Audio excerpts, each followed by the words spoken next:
Fantastic. Thank you, Abby. Still to come in the next few minutes, right? We're going to hear from a man who is making big waves. Everybody is talking about this book. His name is Campbell McPherson. Now, if you haven't heard of him, he's wrote a book about thriving in the second half of your life.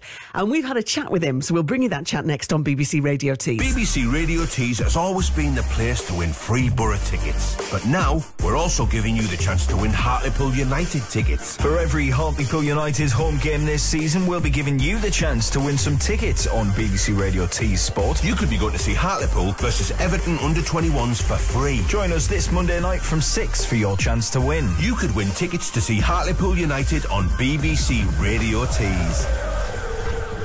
Now, every now and again, you come across a book that you have that instant rapport with. You know that feeling where you think, I can't put it down. I can't wait to get home from work, from the school run, from wherever you are, just to pick up that book and start reading again, because it kind of speaks to your soul, doesn't it? Well, there's a book out called You Part 2. Thriving in the second half of your life. And it's basically all about helping us navigate through our 50s, our 60s, our 70s with purpose and with positivity. So we're not written off. It's been written by former Royal Australian Air Force pilot turned international business advisor Campbell McPherson, and also his wife Jane. And it's an incredible book, and like I say, I'm hearing a lot of people talking about it at the minute. So when I had the chance to chat to Campbell, I jumped at it. So here he is sharing his inspiration on the book and also on life. The genesis of the book, it came to me a little bit late, to be honest. It was my 55th birthday, which is 4 years ago now, where I suddenly, every single piece of social media and my email in tray was full of ads for Tenement adult nappies and ads from financial services companies saying, oh, you can now take 25% of your pension pot. And I thought, what is going on? I've only just got going. And the world is suddenly putting me into this box that was marked old and irrelevant. And I was just about to fly off to Vegas to do a speech, and to Singapore to run a workshop. And I thought, hang on a second. I've just spent the first half of my life learning what I can now do in the second. And so I was incensed enough to actually step down and think, no, this book that's been in me all this time, which is my third book, but this book that's been in me all the time, I need to write it. And then I turned to my wife and I said, do you know what?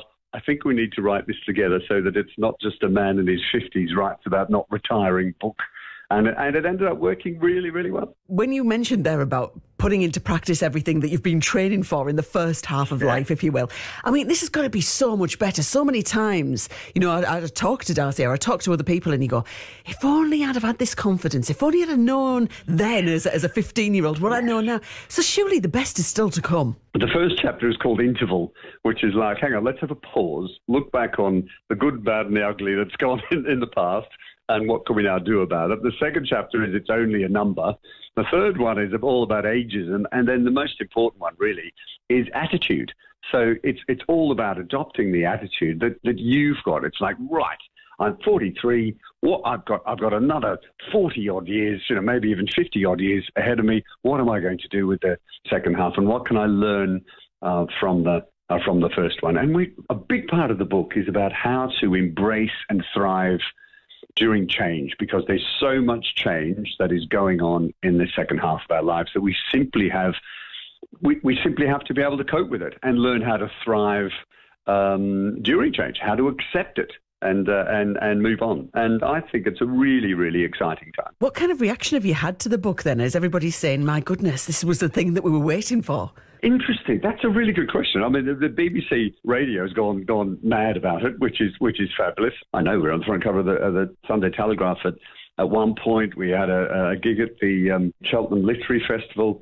So many people have emailed us to say this has really opened my eyes. One person said that it made her think, it made her laugh, it made her cry. And I thought, oh, what a fantastic review. And actually, so many organisations have been in touch to say, we can use the book. One of the big consulting firms is now using the book for their directors who aren't going to make partner to help them to work out what they're going to do with their second half, and their partners that are retiring, but using it with them to help them find purpose, after the firm. So there's so many uses. There's been a really, really good reaction to it, both for individuals and for HR directors and marketers who are trying to approach us over 50s because we're the ones with all the money. Now, I know being 43, I'm like, what have I got to look forward to next? Well, there's the perimenopause, then there's the menopause. So if anyone was to buy your book, what chapter must we not miss? Right, I'm going to give you two answers. One is my favourite chapter, is the one that basically Jane wrote, my wife mainly wrote, which is menopause versus menopause. So it talks about how Jane helps people through the menopause and how menopause for 3/4 of women aged between 35 and 60 is still regarded as something of a taboo subject.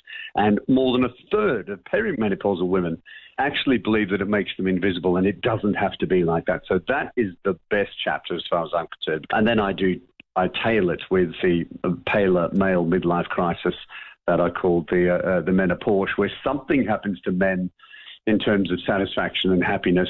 And no matter what they do in life, once they reach 60 and then 70, they're suddenly really happy again. And no one actually knows why they dipped in their 40s or why they're happy in their 70s. And as your parting shot, what's your one bit of advice you want everyone to know? Believe in yourself and trust yourself and look forward to the next few decades, because this is the time to become the person that you always wanted to be. Here. I'm loving the positivity. Come on, like that. Thank you so much to the brilliant Campbell McPherson for chatting to us. Good luck with that book to you and wife Jane. So it's You, Part 2, Thriving in the Second Half of Life, if you want to check it out. And thanks to Sam as well for linking us up and getting us all chatting. Brilliant stuff. We like a bit of positivity here at BBC Radio Tees.